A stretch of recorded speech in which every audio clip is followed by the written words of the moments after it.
Bien le bonjour tout le monde et bienvenue à cette vidéo sur la saison 3 de Vox Machina, en compagnie de GIGN et du chroniqueur. Bien le bonjour messieurs. Hello. Bonjour, bonjour. Alors, si vous voulez revoir nos avis sur les saisons 1 et 2, n'hésitez pas à cliquer sur les liens qui sont quelque part par là dans la vidéo, je crois. Que se passe-t-il dans cette saison 3 de Vox Machina? Il se passe pas mal de choses différentes. Notre groupe cherche toujours à tuer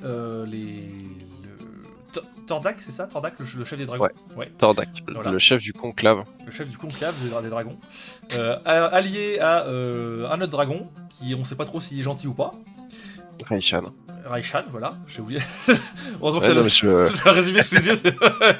Ça, je m'en souvenais pour le coup. Ouais. Et voilà, mais il se passe plein d'autres trucs différents, notamment on va resuivre le personnage de Rollo, Percival de Rollo, ça y est, je resitue les noms des personnages. Ah non, mais c'est bien, je vois qu'on se souvient tous plutôt bien des histoires. Ouais, effectivement. Percival de Rollo qui va réavoir l'affaire avec Ripley, qui est un méchant de la première saison, qui revient ici, et qui est un des méchants principaux. Voilà. Bon, c'est le résumé le plus immonde que j'ai pu faire depuis le... Ouais, non, c'est pas le meilleur. Non, mais franchement, franchement ça va. Qu'est-ce que On tu a connu pire. Qu'est-ce que tu rajouterais, toi? J'aurais enlevé justement la partie sur Percival de Rollo, tu vois, dans les détails, ça. Bah, ça prend quand même 3 épisodes, hein. Oui, mais justement... Il y a beaucoup de choses qui prennent 3 épisodes vu qu'ils sont sortis par avec de 3 épisodes. C'est pas faux. C'est pas faux. C'est vrai, mais... Justement, t'aurais pu te dire tout simplement qu'il y a moult rebondissements scénaristiques auxquels... C'est vrai qu'il y a énormément de rebondissements scénaristiques. Ouais. Sur lesquels on n'avait pas forcément vu les choses venir, et nous allons détailler ça dans cette vidéo. Effectivement. Donc, maintenant que ce résumé extrêmement pointilleux, extrêmement détaillé était fait, quel a été votre avis sur cette 3ème saison, de manière générale, et après on rentrera dans les détails. Tiens, chroniqueur, puisque tu as commencé. Et ben, d'habitude on fait qu'est-ce qu'on attendait, non? Bah oui, mais il n'y a pas besoin, vu qu'on a déjà fait ce qu'on attendait en fait dans la précédente vidéo de la saison 2. Tu sais, on avait dit qu'est-ce qu'on attendait pour la saison 3. On va peut-être un rappel, voir si on se Et rappelle. comme ça, toujours professionnel, allez voir notre avis sur la saison 2 si vous voulez voir ce que nous attendions de la saison 3. Nous aussi, on aurait peut-être dû le faire, ça nous aurait... bah non, moi j'ai beaucoup aimé. Le scénario est très chouette, donc comme je le disais, il y a beaucoup de rebondissements, des choses moi qui me font assez plaisir dans le sens où le maître du jeu, donc le scénariste, il allait chercher dans les histoires des personnages, il est revenu sur des choses où je pensais que c'était fini et en fait pas du tout. Donc très bonne surprise là-dessus. Visuellement, par rapport à la saison 2 où je trouvais que c'était un peu trop animé dans les combats, j'ai préféré, ils sont revenus un peu à sur ça. Visuellement, je trouve que c'est plus visible, on comprend mieux ce qui se passe. Et alors, toujours drôle, un peu plus sérieux, mais par rapport au développement du groupe et des personnages, c'est cohérent, donc moi ça me va. Donc voilà, bon retour. Donc t'as préféré par rapport à la saison 2? Est-ce que t'as préféré par rapport à la saison 1 ou tu trouves où c'est égal Égal par rapport à la saison 1, dans le sens que la saison 1 en plus, c'est toujours la saison où tu découvres l'univers. Et j'ai préféré du coup par rapport à la saison 2 sur le point visuel. Après le scénario de la saison 2 il était très bien aussi. Donc, Ok. Parce que la saison 2 t'avais quelques éléments de mitigation. C'était un mot dégueulasse que je viens d'inventer. Ah oui, bah il y avait certains personnages qui étaient moins développés, plus en retrait que d'autres, mais là aussi il y a un rééquilibrage qui se fait et qui en fait me va très bien. Reprécisons tout de même que c'est une série qui est adaptée d'une partie de jeu de rôle qui a été réalisée sur Twitch pour pouvoir remettre en perspective la partie adaptation. Chroniqueur, on vient de te faire, pardon. GIGN, Tu peux redire ce que tu voulais dire. Voilà, exactement. GIGN, qu'est-ce que tu penses de cette saison, toi? Et bah écoute, j'ai beaucoup apprécié. Je rejoins pas mal l'avis du chroniqueur, c'est-à-dire beaucoup de rebondissements, beaucoup de bonnes surprises, beaucoup de surprises dans le scénario, un peu inattendues, d'autres un peu plus, ou du moins qu'on attendait il y a longtemps. et auquel on croyait pas forcément trop sur la fin. C'était très cool. Scénaristiquement parlant, j'ai trouvé très bien mené. En termes d'animation, c'est vrai que du coup ça prend un peu plus son temps au niveau des combats, ils sont un peu moins fluides. C'est vrai que dans la saison 2, il y a eu beaucoup de combats qui étaient très fluides, très rapides, notamment, si je dis pas de bêtises, c'était avec l'obtention de la cape Oui, de Vex. c'est ça. Non, Ouais, Vax. c'est ça, de Vex. Attends. Vax. Non, c'est Vex. Vax, c'est. Non, c'est Vex. Non, Vexelia, c'est la, Ah non, c'est la- c'est- c'est la femme. Elle a pas de cap Ah oui, donc c'est ça, de Vax. de Vax. Ah, oui, non, oui. J'ai Donc, bien suivi. Allez. Donc avec la cape de Vax qui lui permettait d'aller vite, donc c'est vrai que du coup les combats avaient pris une autre dimension. Et là je trouve qu'il y a même une troisième dimension qui apparaît, vu qu'il y a de plus en plus de dragons et beaucoup plus de combats avec des dragons ou dans des grandes zones. Il y a une dimension qui est beaucoup plus aérienne dans les combats, et donc beaucoup plus de plans larges pendant les combats et de décors. Et j'ai trouvé ça très cool. Ça remet un peu en perspective surtout certains combats entre la taille des personnages et la taille des créatures qui s'affrontent. En particulier les dragons, mais dans d'autres scènes, ça remet aussi en perspective la taille de d'autres créatures par rapport aux personnages qu'on suit, et j'ai trouvé ça très cool. Notamment Ok. quand ils vont dans d'autres mondes, ça j'ai trouvé ça bien. Et après, sinon en termes de musique, toujours... Ah, attends, t'avances pas trop, Très on bonne. on fera les détails après. Quoi, tu me dis de faire l'âge. Je dis la musique, c'est toujours très bien et toujours très agréable. En termes d'animation, moi j'ai toujours aimé, et du coup en comparaison avec les autres, je trouve que c'est une bonne suite. Ça s'enchaîne bien, c'est pas spécialement mieux ni moins bien, mais il n'y a pas de baisse de régime et c'est agréable. C'est dans la continuité et je trouve ça cool. Donc j'ai très apprécié cette troisième saison. Fort bien. Du coup, je vais avoir un avis un peu plus mitigé. J'ai bien aimé Aïe, globalement, mais j'ai un peu l'impression de me retrouver comme chroniqueur pour la saison 2. J'ai été déçu par certains petits éléments. Je trouve qu'il y a beaucoup d'éléments de répétition qui tournent un petit peu en rond par rapport à la saison 2. Et puis, je trouve qu'il y a aussi une concrétisation de tout un tas de soucis d'adaptation que j'avais pu pointer dans les 2 premières saisons. Donc on va pouvoir en reparler plus dans les détails maintenant. Écoutez, on a déjà parlé d'animation. Effectivement, vous avez dit que l'animation... je trouve qu'elle a passé un cap encore. Déjà dans la saison 2, on sentait qu'il y avait plus de budget. Là, je trouve qu'il y en a encore plus encore. Il y a notamment, on avait parlé de l'intégration des grosses créatures, notamment dragons, dans la saison 2. Là, elles sont beaucoup mieux intégrées, elles font moins à part du monde visuellement. Ouais. Et donc, effectivement, les combats qui en découlent sont beaucoup plus tangibles. Alors, toi, tu disais moins fluide, moi, je dirais plus suivable. Je sais pas si tu vois ce que je veux dire. Ouais, bah, c'est ce que je disais. Enfin, dans la saison 2, c'est très très rapide. Et par rapport à la saison 1, où enfin, voilà, on voyait le coup de hache qui était porté, le coup de magie. Là, on voit les gens en action, on arrive à suivre chacun ce qu'ils font et de façon plus réaliste que dans la saison 2 où c'était très aérien, tout le monde était un peu en mode ninja, avec des effets lumineux, où ça fait ta ta ta ta ta. Là, la C'est saison vrai, 2, c'est vraiment très très clair. Ouais. C'est précis. dans les combats, tu disais qu'il y avait des plans larges, mais il y a aussi même des combats de grande. Enfin, il y a une bataille même dans cette saison-là. C'est vrai, enfin, c'est une bataille assez unilatérale, mais Ouais, mais alors, on reviendra sur la partie scénaristique. Oui. Voilà. Mais ouais, mais sauf que du coup, t'as quand même un bon millier de personnages affichés en plus Oui. du groupe de héros, plus le gros dragon, plus les petits dragons. T'arrives quand même à suivre, quoi. Enfin, parce que par association, d'idées, je passe là-dessus. Quand on voit les dragons en action, ils sont. J'avais déjà relevé dans la saison 2, mais ils sont bien violents, bien méchants. C'est vraiment des gros smogs, comme on a pu voir dans le Hobbit. C'est vraiment quand ils déversent des torrents de flammes, t'as tout le monde qui crame et tout. C'est appréciable. Enfin, j'aime la violence. Non mais voilà, t'as des grosses créatures de cette taille-là, tu t'attends à ce qu'ils soient violents, et effectivement le résultat est là, tu vois. On peut enchaîner sur les combats. Moi j'ai 2-3 petites choses à dire. On peut dire que déjà, druide, bon, c'est une classe qui est super pétée, on le sait très bien pour les joueurs de jeux de rôle, mais c'est extrêmement pété. C'est plus ou moins Killed qui fait tout dans toute la saison, on va le dire. ça qui a fait beaucoup de trucs. C'est Ouais. celle qui solote le dernier boss. Oui, Même qui solote beaucoup de trucs, Ouais. qui sauve un petit peu tout le monde. C'est vrai qu'en plus, du coup, dans la saison, là où avant le Bard faisait 2-3 trucs, là, du coup, il est plutôt absent et il vit son aventure à côté. En fait, c'est ça aussi sur les combats, comme ils sont tous très séparés, on se retrouve avec beaucoup moins de personnages.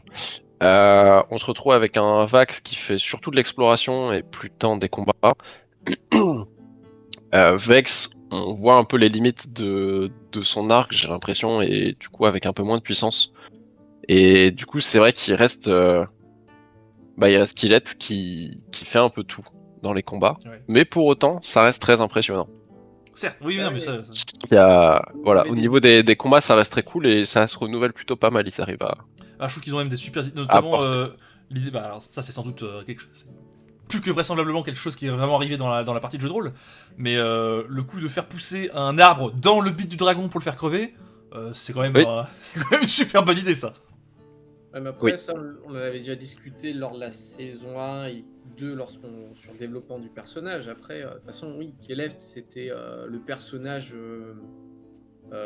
qui cherchait à se découvrir, enfin, qui avait l'un des plus gros potentiels. Enfin, déjà dans la saison 1, c'était le vecteur de lumière.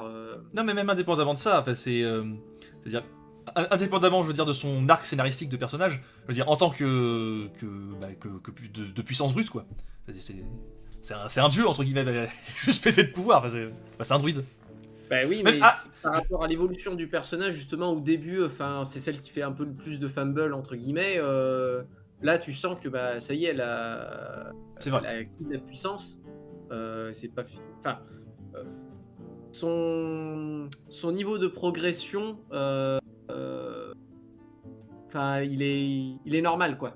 Oui, oui, mais justement, Et c'est pas fait pour s'arranger, entre guillemets, elle va être de plus en plus Ah oui. puissante, quoi.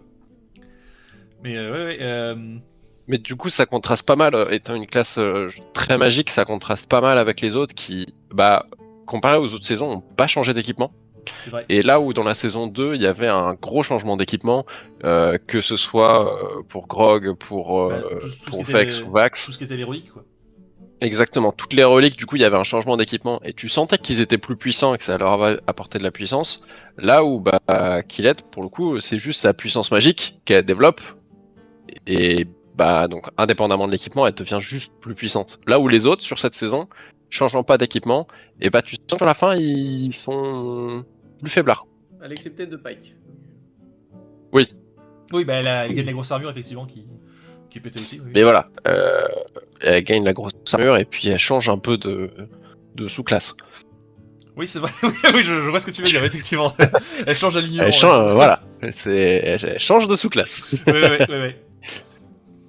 Mais oui, Mais du coup, c'est vrai que je trouve que autant j'avais bien aimé aussi ce passage de changement d'équipement qui faisait un peu passage de niveau pour certains. Là, c'est vrai que du coup, le passage de niveau, sur les autres, il est plus faible, là où sur Killet, il se fait ressentir.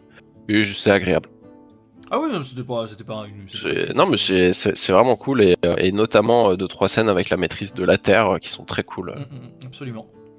Ouais, mais, tu vois, là, elle a deux formes de maîtrise, le feu et la terre. Elle est censée en avoir deux autres, tu vois. Donc déjà, à ce stade de puissance, elle est pétée. Quand elle aura ces deux autres maîtrises, on va être sur autre chose encore. Mais voilà, c'est la classe de druide. Mais oui, j'allais dire que ce qui est marrant, c'est que druide, normalement, dans Donjons et Dragons, ça pété, mais pas dans Baldur's Gate 3. À la moitié du jeu, t'es un peu plus faiblard, je trouve. Enfin bon, je dérive un petit peu, mais... Sur les combats, ils partent. Alors, effectivement, hormis Scalan, mais qui fait un peu ses trucs à droite à gauche, après, tu vois, ils restent tous. Déjà, même. Ça va rejoindre un peu aussi la partie sur le scénario, mais même dans les combats, on voit aussi une évolution de l'ensemble du groupe. C'est le nombre de combats contre des dragons. Ils en font 3 dans cette saison-là. Oui, c'est vrai. Enfin, voilà, tu sens que ça y est, là, les mecs, ils ont atteint le niveau 10, ils vont s'en prendre à des dragons. Oui, c'est plus... C'est plus du tout la première saison, ils se retrouvent face au premier dragon, ils se font pulvériser, ils courent dans tous les sens. Ils s'en prennent pas à... comment dire C'est plutôt les dragons qui s'en prennent. Oui, non, Mais, je vois ce que vous voulez dire, mais c'est dans le sens... ils vont toujours pas affronter les dragons directement au corps à corps, tu vois. Ils sont pas encore à ce, Non. niveau, à ce niveau-là de puissance. Tu veux qu'on parle de Grog? Parce que bon, Oui, non mais d'accord, mais il arrive pas. il y a quand même un moment, ils foncent littéralement sur un dragon en se disant que ça va passer. Hein. Enfin, Oui, mais... Oui, mais c'est Grog, Voilà. c'est le barbare du groupe. Lui, de toute façon, il fonce dans le tas pour voir si Je ça veux passe. dire, Et puis, bon, après, il se fait raise. Le premier dragon, en fait, ils se servent d'un combat contre le démon gorille géant, là, combat qui est très stylé au passage, même s'il a absolument aucun sens, on va en reparler dans le scénario, mais le démon gorille, il arrive, il sort des enfers, et il tombe sur le dragon, il se dit, tiens, je vais affronter ce dragon là, parce que il est gros, il est moche, donc j'ai envie d'affronter lui, plutôt que les mecs que je poursuis depuis un quart d'heure là, en fait. Pourquoi parce que Ouais, c'est une question de niveau de danger, quoi. Les deux sont hostiles, ils sont pas alliés. Bah oui, Donc mais bah, t'attaques celui qui est le plus hostile. ils sont pas particulièrement alliés, mais ils sont pas particulièrement hostiles entre eux non plus. Ils poursuivent le même le même groupe, tu vois. C'est juste. Je pense que le démon, par défaut, il est un petit peu hostile à tout ce qu'il voit. Ça reste un démon. Ouais, mais il avait un objectif clair et défini, tu vois. Ouais, mais c'est vraiment le niveau de danger, Les deux gros s'arrivent en face. Attends, toi t'es gros, moi je suis gros, vas-y on va se taper dessus, tu vois. c'est un peu la prise d'aggro, quoi. Ouais, voilà, ouais, il y a un peu ça, oui. C'est carrément une prise. Mais non, pour le coup, ça, j'ai trouvé ça marrant. Oui, non mais alors, c'est marrant, en plus le combat derrière qui s'ensuit est vraiment très stylé Et cool. D'une grosse violence. Mais faut passer qu'il y a à côté que c'est y a une petite facilité scénaristique, quoi. Un petit Ah oui, mais. Ouais, mais Et en alors, même temps, j'ai envie de dire, c'est le côté jeu de rôle. peu. Oui, bien sûr. Voilà, le dragon a juste raté son jet, et voilà, prise d'aggro. bah, et puis même, enfin, moi je voyais les autres fuir pendant que les autres ils se battaient. En vrai, elle était prévisible. Hein. Enfin, j'étais persuadé que ça allait finir, ils allaient s'auto-affronter, et puis. Oui, non mais bien je sûr. pense- et je Oui, pense non mais que- ça c'était une des parties du scénario qui était attendue, mais pour autant, ça en résulte un combat qui est bien. Et... Oui, ça. Oui. D'autant qu'en plus, Ouais. on sait pas vraiment qui domine l'autre vraiment jusqu'à la fin, quoi. Il y a bah, une tension ouais. de combat. Moi j'étais, enfin, tu vois, moi j'étais à la place de Grog Escalane où littéralement j'étais putain, c'est qui Ils sont en train de faire des paris sur le truc. Enfin, mais je m'attendais à ça, et tu vois, je me fais putain, ça va être trop bien. Et puis tu vois, vu la réaction des personnages, je suis quasiment sûr que dans la partie jeu de rôle, ils se sont dit, les gars, il y a un truc à faire. Les deux boss, on va les faire s'affronter l'un l'autre. Oui, non mais bien sûr, mais voilà. Petite limite de scénario tout de même, sans doute même une limite d'adaptation d'ailleurs. Ouais, mais Ouais. pour Vas-y. revenir sur les dragons, du coup, avec plus de combats de dragons, tu sens que le groupe, ça y est, enfin, ils ont le niveau pour un dragon. Enfin, Oui. même plusieurs du coup, parce que, enfin, ils sont moins en difficulté qu'effectivement dans la première saison. Bah déjà, enfin, ils ont l'équipement, ils ont plus d'atouts à leurs arcs, et puis ça passe. Je pense Ça que passe mieux. la formulation c'est de cordes à leurs arcs. Peut-être qu'il y a eu un carambolage de deux expressions différentes. J'ai dit quoi? T'as dit d'atout à leur arc. D'étoiles? Non, d'atout. Ah, D'atout. d'atouts alors. Ah oui, ouais, bon. Ouais, mais ils ont des cordes dans la manche, du coup ça va. Ouais, voilà, exactement, c'est ça. Et- Tout à fait. Ok, bon. Bon, avant de passer sur le scénario, parce que bon, voilà, c'est là qu'on aura sans doute le plus de choses à dire, j'ai 2-3 petits éléments de détail. Est-ce que vous aussi, quand vous avez regardé le premier épisode, pour on ne sait quelle raison, Grog a des aboiements en même temps qu'il parle? Le premier épisode. Non, ça me dit. J'ai un souvenir de ça. Vraiment, c'est genre dans les premières scènes, ils sont autour de la table là à Whitestone là, et puis Ouais. Grog il parle et puis ça fait des aboiements en même temps. J'ai vraiment au début je me suis dit il y a un chien qui aboie dehors ou quoi. Je suis retourné en arrière dans l'épisode, non ça vient vraiment de l'épisode qu'il y a des aboiements en même temps que Grog parle. J'ai pas compris pourquoi. Et j'ai bien regardé légalement, hein, je tiens à le dire. Je suis pas tombé sur une version pirate bizarre. C'était le vrai épisode. Ouais. Non, j'ai absolument pas fait gaffe à ça. Bon, écoute, ça Ouais, Ça me dit rien du tout. m'a perturbé. Attends, moi j'ai vu en VO. Vous avez vu Ouais, en VF. En VF. En VF aussi, moi, et ça me dit Ah, rien. ouais, d'accord, donc non, c'est pas ça qui fait la différence. Ok, bon bah non, moi ça m'a pas spécialement. Écoute, très bien. J'ai noté une référence au film, au vieux film Excalibur. Quand. Vas-y, rappelle-moi le nom du dragon qu'on sait pas s'il est gentil ou qu'il est méchant. Raishan. Raishan, voilà. Quand Raishan elle essaie de ressusciter enfin, de faire la nécromancie là, la formule qu'elle Ouais. récite c'est Anal Lafart ou Fars Beffet, Dorian Deneve. C'est la formule de Merlin dans le film Excalibur. Oui. Voilà. Ça m'a fait plaisir Ah ouais, parce que c'est un bon film. Bah ok. Et c'est une référence qui est aussi dans le film Ready Player One. Ready Player One, voilà exactement. Tout à fait. Je crois que je l'avais noté sur le moment, mais je me rappelais plus. Et puis, dernier élément de détail que j'ai noté, c'est que le passage dans les enfers est vraiment très très stylé. Alors, à la fois la partie scénario, mais ça on va pouvoir en reparler, mais même de manière générale, le personnage qu'il rencontre m'a beaucoup fait penser à Raphaël, toujours dans Baldur's Gate 3. Oui. Donc voilà, ça m'a fait Et, plaisir. passage des enfers qui était vraiment très très cool. Bah écoute, on peut enchaîner sur le passage des enfers en termes de scénario du coup. Enfin, Ouais, je pense qu'il y a quand même 3 points, moi en tout cas 3 points principaux sur le scénar qui m'ont bien plu. Il y a le passage des enfers en premier, dont on va enchaîner. Il y a la partie avec Percy Oui, bah. et ses retrouvailles avec Ripley et la fin qui est très très cool. Ok, oui, effectivement. Donc, on a déjà parlé des enfers du coup. Ce que j'aime beaucoup sur le passage des enfers, alors en plus de l'ambiance démoniaque, etc., en plus du personnage qui fait penser à Raphaël, c'est aussi que on a enfin un vrai début de développement pour le paladin, Pike, voilà, qui jusque-là n'en avait pas trop eu, tu vois. Je dirais pas un vrai début de développement, parce que je trouve qu'on l'a su au fur et à mesure, et il y a... c'est plutôt que c'est réparti sur les 3 saisons. Pour le coup, pour avoir revu les précédents, en fait, à chaque fois, c'est des petits bouts de trucs qui font que elle essaie de faire confiance de plus en plus à sa déesse, sans pour autant avoir de retour. Et ce qui fait que ça l'amène quand elle est dans le château du démon à douter. C'est ce qui amènera plus tard la fin. Mais du coup, en fait, à chaque fois, dès qu'elle a besoin de sa déesse, elle est plus ou moins là, elle finit par intervenir, mais tu sens que c'est la galère pour la faire intervenir. Et je crois que au début de la saison, elle se fait quand même abandonner pas mal par sa déesse. Oui, bah ça mène tout un questionnement sur sa foi. Et voilà. Mais Et j'ai trouvé ça cool. Et du coup, plus qu'un début de développement, c'est presque une continuité. En fait, quand tu revois les premiers épisodes, tu vois les moments où c'est remis en question, où elle doute, ou ce genre de choses. Justement, je trouve que la remise en question est bien plus présente dans cette saison. Avant, elle se remet pas trop en question. Ah oui, oui. Tu vois. Là, elle essaie de faire confiance au maximum, et c'est cette saison qui fait un peu déclic. Ouais, point de bascule un petit peu. Ouais, tu voulais dire Chronica? C'est ça. je sais pas si c'est. Enfin, comment fonctionne le paladinisme, entre guillemets, dans Donjons et Dragons? Parce que.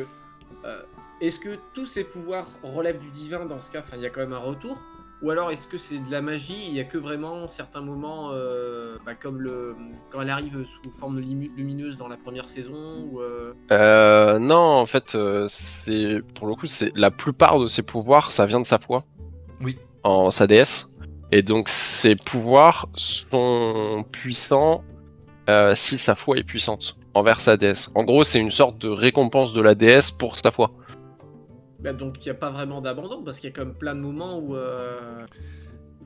où ça fonctionne. Enfin, c'est pas le personnage qui fait le plus. Oui, mais il y a quand même pas mal de moments où, typiquement, quand elle veut soigner des compagnons, elle y arrive pas parce que elle a pas assez de foi ou ce genre de choses. Il y a 2-3 moments où elle se fait un peu abandonner, où elle en a pas assez de foi, etc. Sachant qu'il y a une notion de serment aussi dans le paladinisme, Ouais. comme tu dis. C'est-à-dire que c'est pas tant le fait de croire, c'est le temps de. Ce n'est pas tant le fait de croire qui te donne tes pouvoirs, c'est le fait d'avoir prêté serment et de se tenir à ce serment, tu vois. C'est un mix des deux, quoi. Ouais, voilà. Parce que moi, quand elle arrivait pas, je pensais que c'était plus parce qu'elle était fatiguée, qu'elle avait trop dépensé. Il y a les deux. Ah ouais. Il y a aussi des phases où elle a plus ses pouvoirs parce qu'elle ressent plus sa déesse. Ça arrive à 2 ou 3 moments. Bah, en particulier, Ouais, en particulier dans cette saison d'ailleurs. Mais Ouais, du coup, oui, justement, en particulier dans la saison 3. Dans la saison 1, c'est qu'elle n'arrivait pas à lier on va dire, ses doubles personnalités, enfin, la fois celle de Paladine et celle de Roublarde aventureuse, quoi, avec les autres, qui revient un peu à un moment ici. Mais pour moi, elle avait passé ça.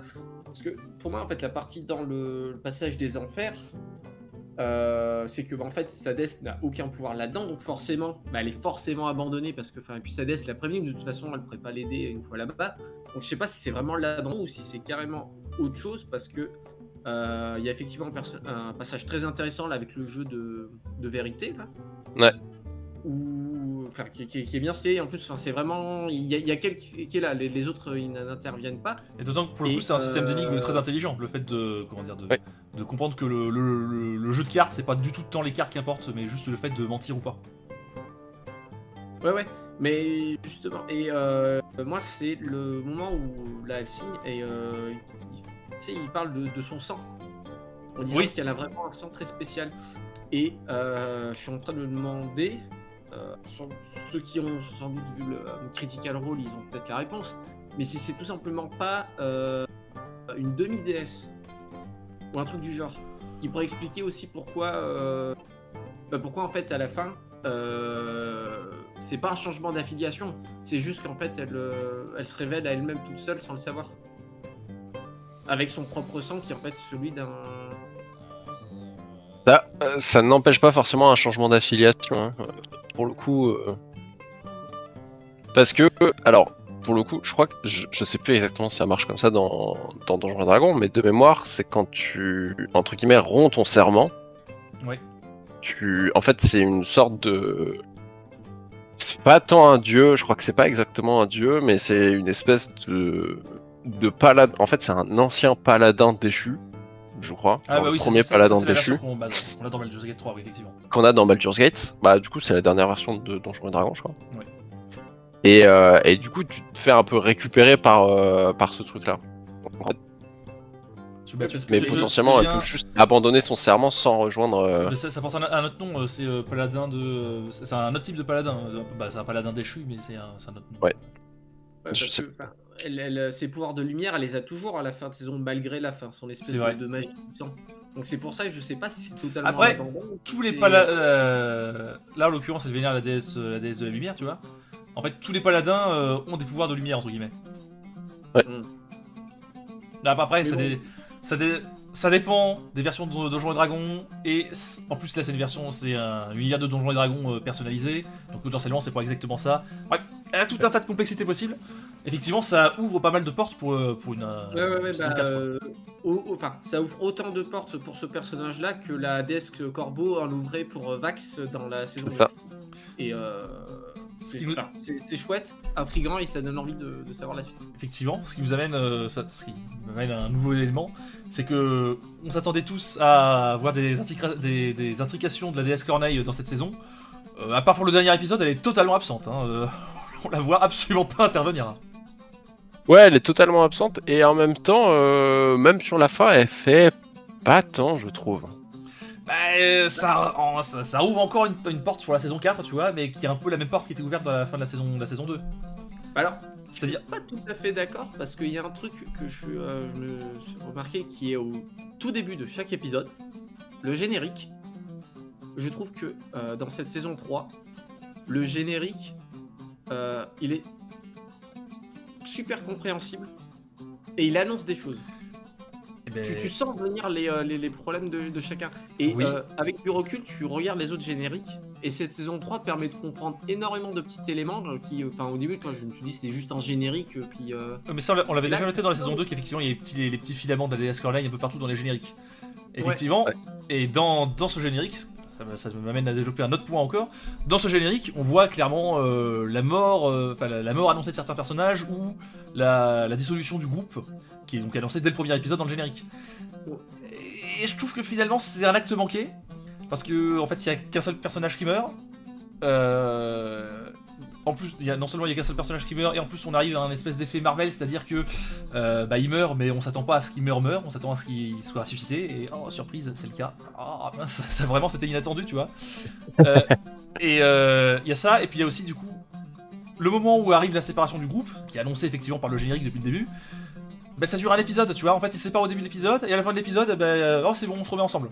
Et donc l'épisode de 30 minutes, c'est court quoi. Il y a moins d'impact sur la chose que ce qui est annoncé dans le générique, tu vois. Je suis pas d'accord, parce que pour moi les génériques, en fait ils montrent les problèmes. Non, ils se séparent à la fin de l'épisode, ils se regroupent pas. La fin C'est de la la, saison. c'est la fin à la fin de la saison. Oui, non, alors. Là, c'est une séparation du groupe Vox Machina. Mais au sein de la saison, en fait, dans le générique, tu vois Killett qui, au fur et à mesure, perd les membres. Et effectivement, il y a ce moment dans la saison où Killett part parce qu'elle se sent un peu trahie par son groupe. Et du coup, tous les autres membres du groupe se séparent plus ou moins et va faire leur petite quête dans leur petit coin. Et ça dure un seul épisode au final. Et pour moi, Non, il y a c'était 2 ou 3 ça qui épisodes était où ils annoncé. font leur truc dans leur coin. Ouais, mais alors. Ah oui, non, du coup, ce qui est annoncé, c'est la fin de. Ah, moi j'ai compris que c'était à l'intérieur de la saison ce qui était annoncé. Alors, justement, enfin, pour moi, le générique, il annonce plus. Enfin, en fait, il met en lumière les différents problèmes individuels de chacun. Kelev, ça va être son isolement, qui effectivement arrive dans le chose, enfin dans la saison. Scalan, ça va être la poursuite de sa fille, là où tu vois sa main, et puis sa fille qui ferme la porte. Pike, je crois que ouais, tu commences à voir qu'effectivement il y a un problème encore avec sa déesse. Vex, tu la vois seule, donc effectivement qui a annoncé la mort de Percy. Percy, tu revoyais le fait qu'il y a son démon, qui est là, et effectivement en plus il revient. Et ça fait partie des éléments où pour moi c'était le boss de la saison 1, c'était fini, et je m'attendais vraiment pas à ce qu'il revienne. Ouais. Et dans tout ça, le lien qui fait tout ça, c'est Vax, avec justement encore les filaments, et où tu sens que tu sais, enfin, il y a une espèce de ok, la déesse Corbeau, elle fait pas grand chose, mais elle relie tout ça. Enfin, tu vois qu'il y a des omniprésents. Oui, que Vax en fait c'est le lien finalement entre tous les personnages et le. Ouais, En même temps, si je dis pas de bêtises, c'est la déesse du destin, non? Ouais, c'est ça. Enfin, c'est comme tel en tout cas. Oui, donc du coup, au final, c'est un peu leur destinée qui est représentée. Et je pense, et ça, du coup, effectivement, peut-être que ce qu'on voit, c'est ce qui aurait dû arriver. Parce que si c'est pas de bêtises, sur la fin, Vax, il se rebelle un peu et il prend une décision à l'encontre de sa déesse. Oui. Enfin, en fait, ouais, mais Et sa déesse lui dit ah, si tu ressuscites quelqu'un, en l'occurrence Percy, ça va à l'encontre des lois de la déesse, du destin, et t'auras potentiellement à le payer un jour, tu vois. Ouais. C'est pas tant qu'il se rebelle contre les lois, c'est qu'il accepte le fait d'avoir à le payer un jour. ouais, mais justement, Et tu sais, il y a l'espèce du coup de gangrène Ouais. là, à la fin. Ah Et, oui. Ouais. bah, tu sens qu'il y a un truc quand même, et que oui, mais ça va arriver, mais du coup, pour moi, ce qu'il y avait dans le générique, c'est ce qui aurait dû arriver, avec les différentes pertes, les différentes morts, etc. Et en se sacrifiant, il l'a empêché. Maintenant, est-ce qu'il l'a empêché d'arriver maintenant, ou est-ce qu'il l'a juste retardé? C'est une autre question. Mais pour moi, le générique annonçait ce qui aurait dû se passer. Et au final, à la fin, on les voit quand même tous ensemble. Ils se séparent, mais dans une situation plus heureuse que ce qu'annonçait le générique. Oui, c'est une séparation, comment dire, chacun va vivre sa vie de son côté parce qu'on n'a plus grand chose à faire Ouais. avec ce qu'il a, mais c'est pas une séparation d'antagonisme, quoi. Séparation forcée. Mais justement, alors, pour moi, c'est justement pour là j'ai l'impression qu'on n'a pas vraiment compris le générique de la même manière. Pour moi, ce qu'annonçait le générique, c'était la séparation du groupe vis-à-vis de Killett, vu qu'en fait, le générique montre vraiment que c'est Killett qui est de plus en plus isolé, de plus en plus seul, et c'est vraiment cette partie-là qui est prédominante dans le générique. Et en fait, il y a un épisode où effectivement elle se barre, et puis dû au fait qu'elle se barre, chacun part un peu de son côté, donc Vax et Vex partent poursuivre Ripley, et Grog reste à côté de Scanlan pendant que Pike va chercher la fille de Scanlan. Mais et pendant que Killett part tout seul dans son coin. Et pour moi, c'était vraiment cette partie-là qu'annonçait le générique. Ça dure Non, pour moi, c'est plus que ça, parce que Killett, on la voit, alors pas s'isoler, mais être isolé de plus en plus tout au long de la saison. Entre sa relation compliquée avec Vax, le groupe qui a un peu des tensions à droite à gauche, Percy qui se barre pour aller faire sa chasse, enfin qui se fait mourir, qui se barre pour mourir. qui se barre pour mourir, oui, exactement. Voilà. Et donc pour moi c'était ça aussi, ces séparations à droite à gauche des différents du coup. ouais, pour moi, pour moi, le générique, c'était plus vraiment une introspection de la psychologie de chacun des autres, et c'est pas plus que Kélef allait se barrer des autres, c'est que encore une fois, Kélef, c'est vraiment le stéréotype de l'elfe un peu associable, et là, visiblement, elle retournait vraiment dans ses travers. Enfin, tu vois, elle a toujours cette difficulté-là. Et là, dans l'évolution du personnage, ça y est, elle comprend enfin à la fin. Mais pour moi, quand les personnages disparaissaient, c'était plus pour représenter que voilà, elle allait se sentir isolée. Enfin, c'était toujours ce problème-là. Comme tu voyais Scanlan, c'était son problème de paternité. Ouais, j'entends bien. Mais alors, effectivement, peut-être que j'ai mal compris le générique du coup, mais ça a eu un impact, comment dire, ça m'a déçu au visionnage, tu vois, parce que ce que j'avais l'impression qui était annoncé par le générique, bah, ça n'a duré finalement qu'un seul épisode, et du coup j'ai trouvé que ça avait moins d'impact que... Je m'attendais vraiment à ce que le groupe soit séparé 3-4 épisodes, tu vois. Bah, après, pour rejoindre un peu ton idée, moi je trouve que l'ensemble de la saison, tu sentais un air de fin d'aventure. Oui, c'est juste ce que je veux dire. Beaucoup de questions de est-ce que ce serait pas le temps de se poser, d'arrêter l'aventure, de commencer une véritable vie de couple pour certains. Enfin, ce qui d'ailleurs arrive au final finalement. Ouais, voilà, mais cette question de voilà. Et après, qu'est-ce qu'on fait? Est-ce qu'on s'arrête là? Est-ce qu'on continue? Tu vois, enfin, c'est tu vois, et même la toute fin. Alors, on sait maintenant que la saison 4, elle a été signée, ils ont eu le budget, enfin, voilà, c'est génial. Mais à la toute fin, tu vois, tu sens que, ok, ils se séparent, mais ils vont se retrouver pour une dernière aventure. Oui, bah c'est ce qu'ils disent. Ils disent on se sépare, mais on sait où se retrouver si jamais. Ouais, mais dans leur tête, faut oublier que c'est une partie de jeu de rôle. Comme chaque partie de jeu de rôle, quand t'arrives à la fin, c'est la fin de ta campagne, c'est fini, chacun va faire son truc. Pour autant, ça ferme en général jamais à une autre campagne avec les mêmes personnages. Et pour moi, cette fin, c'est ça. Fin de campagne où c'est cool, on a fini notre campagne. Et voilà. Mais après, pour le coup, en dehors d'un système de jeu de rôle, pour une série, je trouve que c'était plutôt une bonne fin. Dans le sens. Ah oui, totalement. T'as une fin par rapport aux arcs qui sont ouverts. Et en même temps, ça ouvre quand même pour une potentielle saison 4. Donc c'est-à-dire que si jamais ils n'y avaient pas signé pour une saison 4, on aurait eu une vraie fin entre guillemets à la série. C'était une bonne fin. Ouais, voilà, c'est ça. Ouais, carrément. C'était une fin qui était suffisante. Toutes les questions ouvertes étaient refermées. C'était plutôt cool. Non, oh non. Bah, il y a la question mais sur l'aventure principale, pas sur les personnages. oui. Les personnages, tu peux toujours développer. Oui, mais sur l'aventure principale. Il y a la question de Pike, il y a la question de l'espèce de nécromancien, là, avec son orbe qu'on voit vite fait apparaître dans la saison 1. Oui, alors ça, on la voit. Ça, c'est la scène limite post-générique. Bah oui, mais. Alors, moi, pour le coup. Je vois tout à fait ce que je veux dire, GIGN, c'est que c'est l'arc des dragons qui était clôturé. Tu vois, l'arc des dragons, il commence en saison 1. Il est un peu mis de côté en milieu de saison 1. De la saison 2, il était totalement là-dessus, et il enchaîne directement sur la saison 3 là-dessus. Là, les dragons, tu vois, c'est terminé, on n'entend plus parler entre guillemets. Je suis d'accord, mais justement, c'est ce que je disais, moi, c'est que cette saison, elle a énormément de rebondissements. Et il y a plein de détails que je pensais qu'ils étaient juste des détails, voire des clins d'œil à ce qu'ils avaient fait sur Twitch, mais en fait, n'en était pas. Moi, je pensais que l'arc de Percival avec son démon, il était fini. Grosse surprise et bonne surprise à la fois, parce que ça redonne de l'intérêt. Son démon n'est pas mort, il est toujours présent.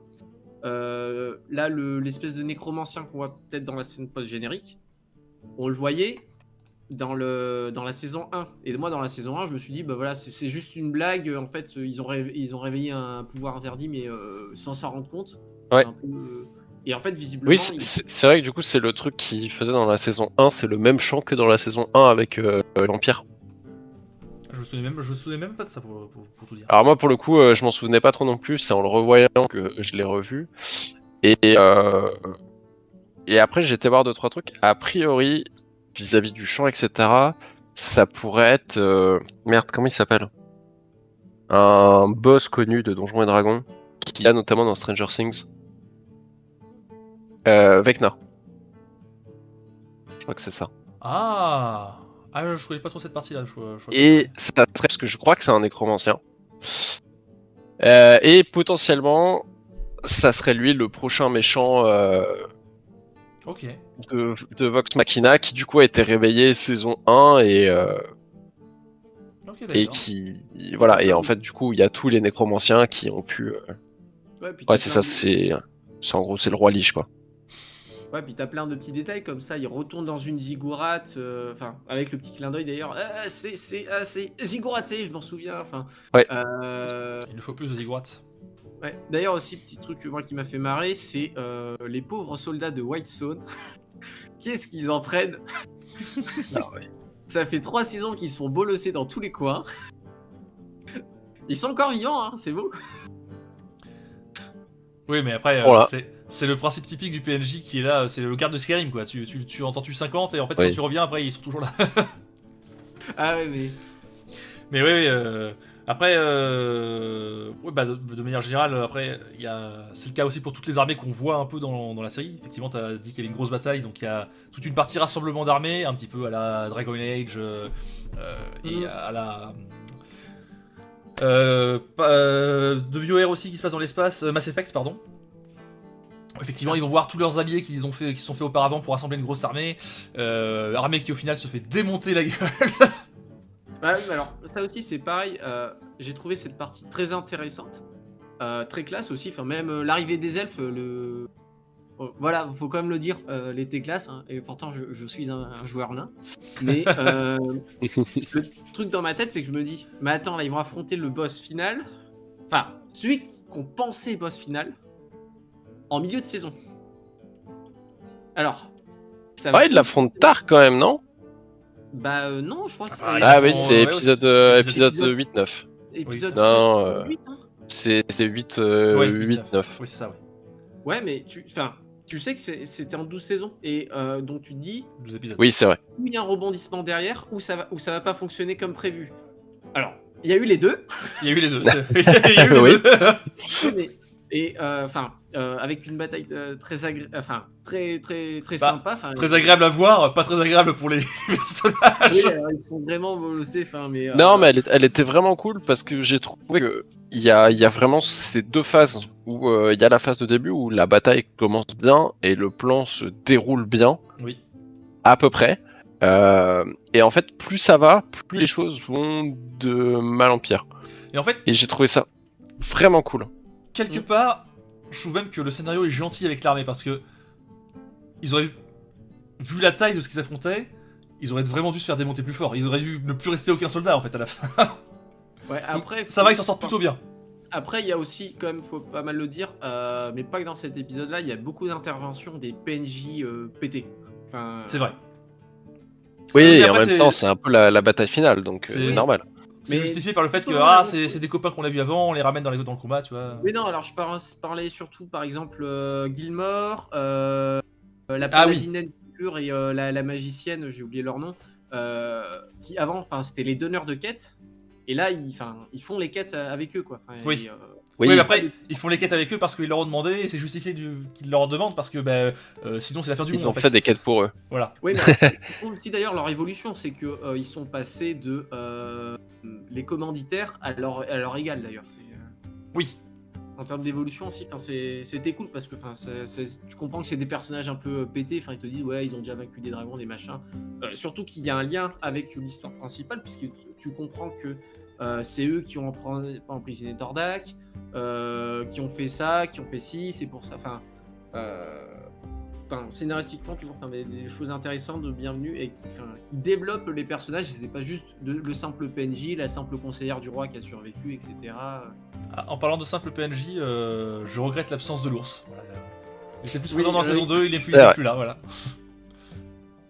Mais quel ours. Quel ours. Non mais voilà, c'est toujours marrant d'avoir l'ours à côté, tu vois. Et là, Mm. bon, après, Non, mais c'est sûr. forcément, c'est ce qu'on avait déjà pu dire, c'est que dans un jeu de rôle, le PNJ familier, on sait jamais quoi en faire, donc il est toujours mis un peu à part. Voilà, mais Ah oui, d'autant que là, il voyageait beaucoup, donc c'est compliqué. il voyageait beaucoup. Plus, effectivement, quand tu te dis bon, je vais affronter le gros boss dragon qui est là, est-ce que j'ai envie d'amener le petit chien qui va se faire becter en un coup de dent je sais pas trop. Ça manque de mobilité, un ours, mais Ouais, mais ils ont leur Pokéball. C'est vrai. Oui, mais ils s'en servent pour mettre Ouais. ils s'en servent pour se mettre eux-mêmes dedans maintenant. Non, d'ailleurs, c'est vachement rare.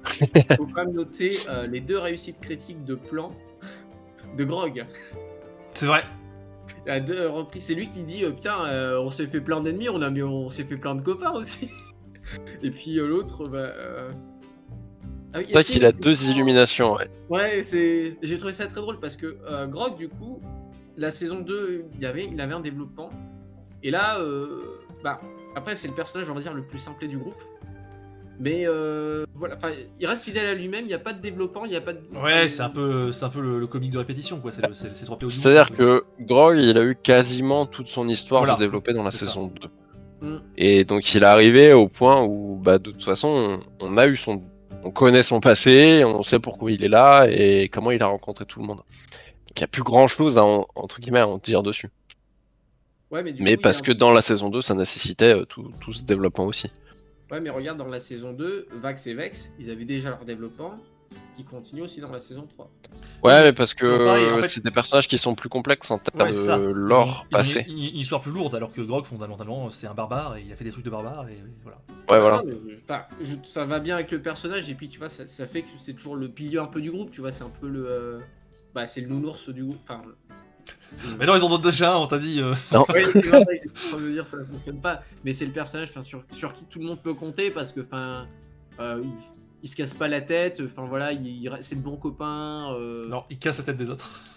Ouais, mais tu vois, il a envie d'aider tout le monde. Enfin, d'ailleurs, globalement, tu vois, il est très pote avec Pike, mais avec Scanlan, enfin, il refusait qu'il parte. Avec Percy, enfin, c'est le premier à chialer. Enfin, c'est. Tu sens que tu vois, c'est le pilier pour tout le groupe qui cimente le groupe, là où les autres vont plus s'embêter. Et puis. Ce qui et nous puis amène à. Percy aussi, qui dans la saison 2 avait été mis un peu de côté, là qui du coup revient au premier plan. Bah, tu me fais une transition parfaite pour deux choses. Alors, on va commencer par parler de Percy. Donc, on a dit qu'il y avait tout son arc avec Ripley là. Oui, donc effectivement, il repart à la poursuite de Ripley, qui revient de la saison 1. J'ai trouvé que ça n'avait aucun sens. Ça fait partie de mes éléments de déception dans la série. En fait, pendant les 6 premiers épisodes, ils sont là à dire il faut se dépêcher avant que les œufs de Tordak n'aient close, il faut se dépêcher de remplir nos quêtes, faire le plan, etc. Puis au bout d'un moment, ils se font plus ou moins trahir par Raishan, enfin où ils ont l'impression de se faire trahir par Raishan, et puis ils se disent non mais en fait maintenant on n'a plus envie le dragon, on va juste aller poursuivre Ripley là-bas. Il y a aucun lien entre les deux, j'ai trouvé que ça passait du coq à l'âne, tu vois. Et en plus, pareil, du coup, Percy meurt à la suite de cet arc scénaristique. Et puis après, ils sont là, si on n'avait pas écouté Raishan, Percy sera encore en vie. En fait, c'est parce que vous ne l'avez pas écouté qu'il est mort. En fait, comment ça s'est passé la conversation? Il y a un truc qui va pas dans le lien, en fait. Non, mais si je dis pas de bêtises, ils sont orientés vers Ripley parce que ça pourrait les aider à retrouver Raishan ou quelque chose comme ça, je crois. Oui, Et donc c'est pour ça qu'ils vont chercher Ripley, c'est parce que Ripley c'est un des derniers liens qu'ils ont avec Raishan parce qu'ils savent que les deux ont potentiellement été en lien, je crois. Avec Oui. Tordak, tu veux dire? Oui, non, parce que tu sais, Raishan, elle se barre, et à ce Ouais. moment-là, ils n'ont aucune idée de où elle est. Et donc, il faut qu'ils trouvent des choses. Et il y a ce lien-là qui, en plus, Percy, il veut en finir une bonne fois pour toutes, parce qu'effectivement. Oui, mais j'entends bien. Et justement, je trouve que tout l'arc avec Ripley est beaucoup plus en lien. Enfin, ils poursuivent Ripley plus par rapport à Percy que par rapport au fait de retrouver des informations pour Tordak, tu vois. Parce que Tordak, il passe un peu la trappe à ce moment-là. Enfin, Mais en Tordak, parlent il est plus. mort. À ce moment-là, il est mort. À ce moment-là, il est mort. Pas du tout. Non, c'est au tout début. Oui, non, c'est. Percy, il meurt avant Tordak. Ah oui. L'arc avec Ripley, il commence au tout début oui, et oui, il continue pardon, à peu près au milieu de la saison. Ah oui. Mais c'est vrai que du coup, en fait, c'est c'est surtout ça. que... Il y a Whitestone qui se fait attaquer. Raishan, elle arrive en disant je vous avais prévu que Whitestone se ferait attaquer. Et puis eux, ils sont en mode non, mais on t'écoute plus maintenant parce qu'on a plus confiance en toi. Du coup, Raishan se barre. Et du coup, ils se disent on va chercher Ripley. Et il y avait plus trop de lien entre les deux. Je crois qu'ils avaient un lien entre Ripley et Tordak. Et comme ils se retrouvent dans un moment où ils ont plus de pistes, il aurait juste Ripley. Et je crois qu'ils vont chercher Ripley parce que Percy veut aller chercher Ripley. Mais c'est à peu près la seule raison, effectivement, c'est Percy. Oui, voilà. Mais parce que en l'état, ils n'ont pas de piste pour aller ailleurs. Tu vois, c'est un petit peu, t'es dans ce moment de ton scénario où tu sais pas trop où aller, donc tu fais le seul truc que t'as sous la main. Bah oui, Ouais, mais parce du coup, ça nous amène dans une limite d'adaptation, tu vois, parce que dans un jeu de rôle, c'est logique d'essayer de. Comment dire. Tu réfléchis à ton plan sans que c'est forcément de cohérence scénaristique, parce que t'es dans ton truc. Quand tu regardes ça à l'extérieur en tant que série, je trouve qu'il y a vraiment un truc qui a rien à voir avec le reste du scénario principal, tu vois. Ça fait un peu épisode filler quelque part. Non, mais alors je viens de me rappeler en fait, du coup, Whitestone se fait attaquer parce que Ripley a donné les informations, c'est ce que leur font comprendre Reshan. Sauf que Reshan, ils lui reprochent de ne pas avoir pu empêcher ça, du coup, ils annulent leur pacte, et du coup, ils essayent de trouver une autre solution qui ne passe pas par le plan de Reshan à ce moment-là.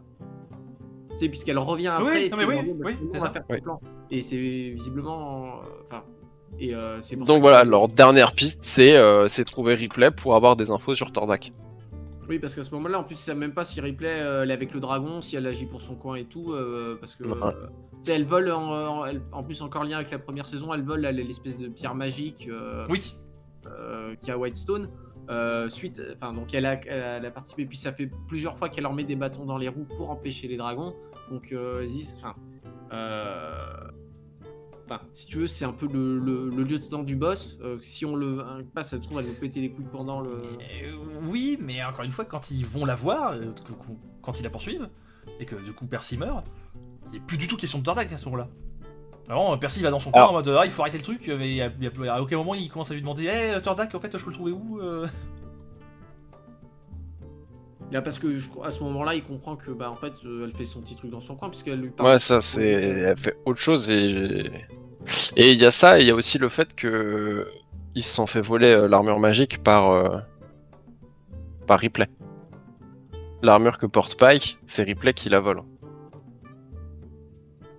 Oui. Sur la fin, l'armure qu'a Pike, C'est une Oui, mais non, parce que. l'armure magique. Non, parce que ça, ils apprennent tout de suite à la fin du premier épisode, ou du deuxième, je sais plus, qu'en fait, elle leur a pas volé la vraie armure magique, elle leur a volé la fausse. C'est la vraie armure magique, elle est aux mains du démon, et c'est pour ça qu'ils vont en enfer. Ah oui.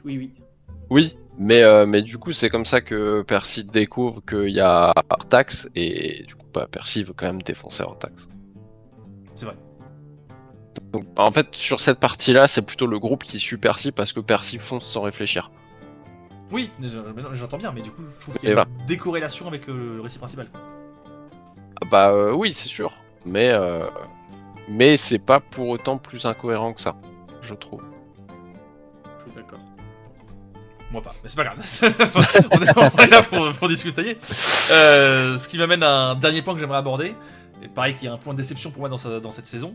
C'est que les relations entre les personnages, je trouve qu'elles sont beaucoup plus poussives et niaises que ce qu'il y avait pu avoir avant. Elles vont tourner beaucoup plus en rond.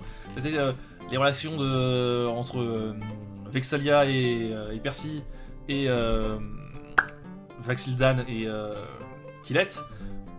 En fait, le côté fuis-moi je te suis, suis-moi je te fuis, en fait, ça fait déjà 2 saisons qu'on le voit et ça commence à. Bon, alors, à la fin de sa saison, ça se résolve, mais ça met du temps quoi. Sauf que justement, l'un, Percy et Vex, non, très rapidement, ils se disent non, mais on va arrêter de tourner autour du pot, même de façon assez osée. Faut quand même le dire. D'ailleurs, j'avais vu les moments d'origine de ces scènes-là, ils se sont tapés des barres de rire autour de la table. Oui, forcément. Enfin bref, mais justement non, là ils rentrent dans le concret et puis en plus ça va avec ce que je disais tout à l'heure, donc dans le sens où voilà, est-ce qu'on ne se poserait pas la question, est-ce que après cette histoire de dragon, on n'irait pas fonder nos petites familles à droite à gauche. Pour Percy et Vex, ce qui est compliqué avec Vax et Khaled, c'est que Vax il comprend bien et je pense que la façon dont finit la saison aussi nous fait comprendre, c'est que de toute façon il va pas pouvoir vivre une vie normale. Oui, mais pour moi c'est un arc scénaristique qu'on a déjà eu dans la saison 2. Toute la conversation, est-ce qu'on a le droit d'être ensemble? Non, parce qu'on a tous les deux des responsabilités, c'est une conversation qu'on a déjà eu dans la saison 2. Donc ça fait un peu redite. C'est vrai que sur cette partie-là, sur la partie relation, alors il y a certains trucs qui étaient pas mal, mais c'est trop long. Oui, voilà, je suis d'accord. C'est pas spécialement un mauvais développement, c'est juste qu'il est trop rallongé. Il aurait dû durer moins longtemps ou il passait moins de temps sur certains aspects. Voilà, c'est exactement ce que je voulais dire. Ouais, je sais pas parce que. Ouais, je pense qu'il aurait pu être raccourci un petit peu et voilà, il y a des choses qui sont. Voilà, ça fait un peu rallonge, je pense que la temporalité sur la durée est ok, le temps d'apparition dans les épisodes est trop long. Je sais pas, parce qu'en plus, il y a, pour Kelef et Vax, il y a une autre dimension aussi qui apparaît qui n'était pas annoncée avant, c'est que Kelef, c'est une elfe. Et du coup, c'est un peu le Arwen et l'Aragorn, quoi. C'est quand toi tu seras mort, enfin je vivrai. Et ça, ils en avaient pas parlé dans la précédente saison. Ouais. Oui, mais ça fait partie des choses qui sont ok, mais il y a trop de passages où des fois ils se courent après sans. Bah oui, mais après. Tu sais, il y a deux le côté on s'engueule puis on se remet ensemble, c'est la troisième ou quatrième fois que ça arrive depuis le début de la série, tu vois. Mais après, sauf que les deux personnages d'un point de vue psychologique, c'est pas les plus simples. Là où les deux, où Percy et Vex, Tu veux dire que les deux sont des casse-biotes, c'est ça? ce sont des elfes déjà. Enfin, C'est elfes vrai, et deux c'est vrai, elfes, c'est vrai. donc, ils ont pas la même temporalité que nous. Voilà, et puis toujours là pour faire chier. Non, je sais pas, ça m'a pas choqué parce que justement, ce sont des elfes, parce que en plus en termes de. Parce que ce sont des elfes, ils ont le droit d'être casse-biotes. Ouais, tu sais, c'est les elfes, ils sont capables de faire des relations sur des. Regarde, combien de temps ils ont mis Arwen et Aragorn avant commencer à être ensemble, hein. Qu'est-ce que c'est un battement de cils dans la vie d'un Bah, elfe? techniquement, pas si longtemps que ça. Ouais.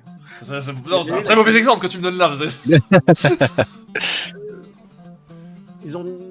Bah non, regarde, Aragorn et elle se marient, ils ont 80 balais. Oui, Enfin, non, mais lui, elle en a 2000 et des brouettes. ce qui empêche leur union avant, c'est pas leur relation qui est tendue, c'est parce que derrière il y a le ronde, ils sont en mode bon, est-ce qu'on ose lui admettre ou pas tu vois, Oui, mais voilà, pour moi, il y a ce côté, on va dire, elfique. Tu sais, quand tu vis pour l'éternité, t'as pas tes réactivités émotionnelles, elles prennent plus de temps. Enfin, t'as le temps de faire la cour pendant 100 ans. Ouais, donc ils sont immatures, c'est ça que t'es en train de me dire.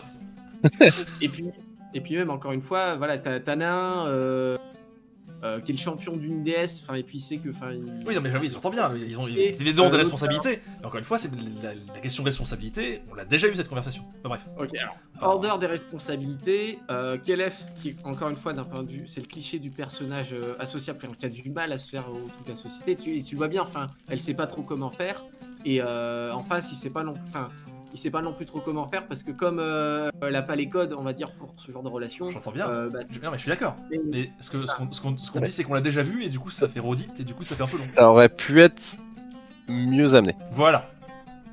Bah, très bien,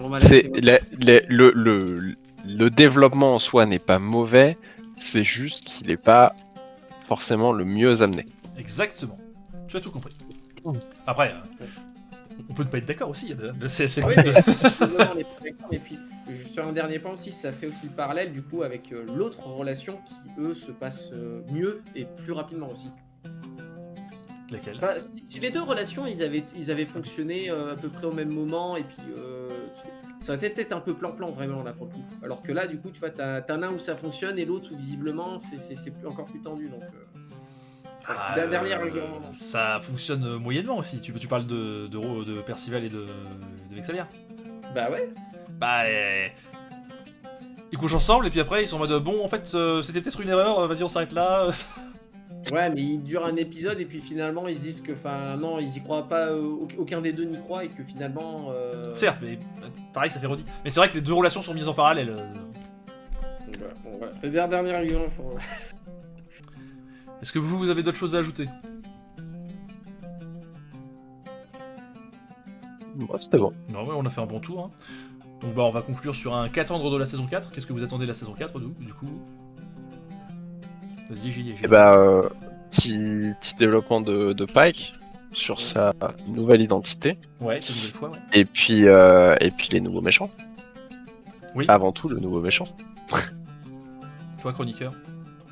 Voilà. Tout pareil. Et puis, par contre, je vois pas comment ils pourront aller au-delà d'une saison 4. Parce que, Oui, parce que la partie jeu de rôle ne continue pas plus loin, c'est ça?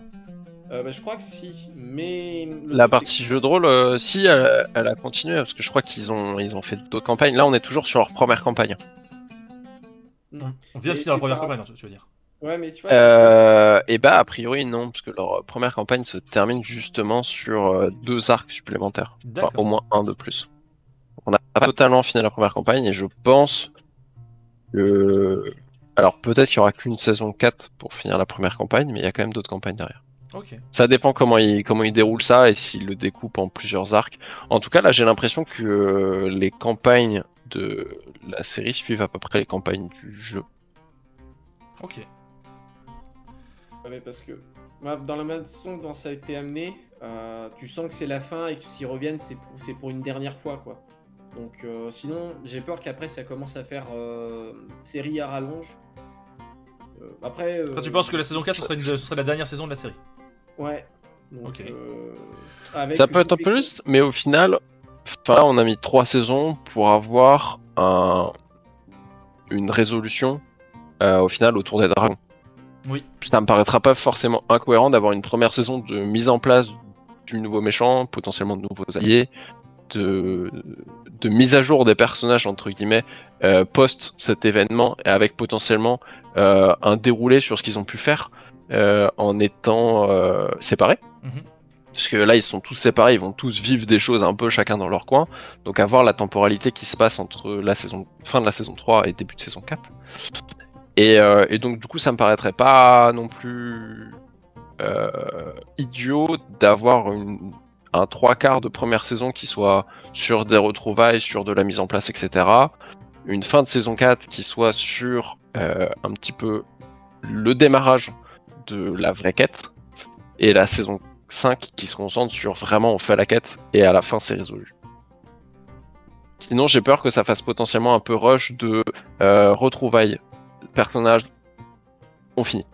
À voir comment c'est fait, quoi. Mais oui, Ouais, potentiellement. voilà, à voir comment c'est fait, mais où faut que ce soit une. Enfin, où j'en attends, moi, une conclusion, enfin, pour toutes les questions ouvertes dont on n'a pas les réponses. Mhm.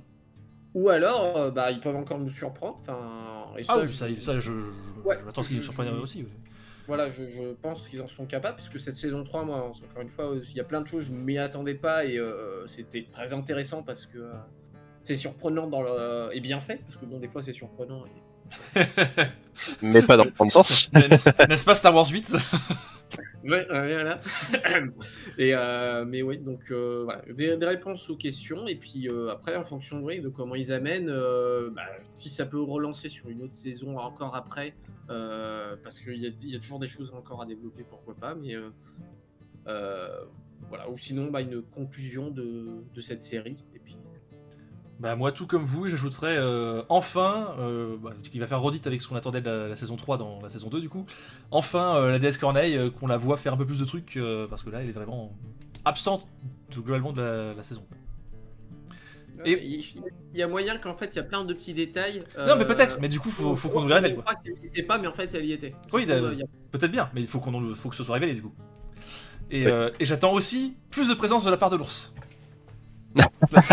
Un retour de l'ours. Un retour de l'ours, le meilleur personnage évidemment. Non mais voilà. Ouais. Bah écoutez, je pense qu'on a dit tout ce qu'on avait à dire. Salut à tous et puis à plus pour de prochaines vidéos. Salut. Salut. Au revoir.